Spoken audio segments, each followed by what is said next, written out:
2018 tarehe 9 mwezi wa 8 nilianza kugundua mapungufu yangu.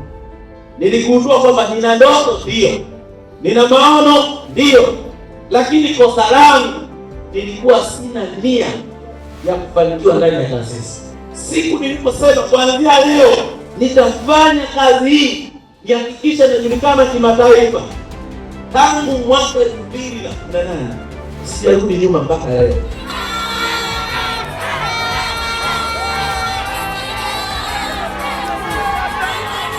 Wote tunategemeana. Kama wewe una akili sana, mtegemea hata yule unamwona hana akili sana. Sio kuwa na ndoto na maono. Ndugu zangu, tuwe na nia ya dhati ya kutaka kufanikiwa, tutafanikiwa. Na mkaguzi wa nia yetu sisi ni Mungu, ndiye anayekagua. Serikali ya Mungu inakagua moyoni mwako na nia gani na hawa. Una nia hawa watu wapate majumba mazuri.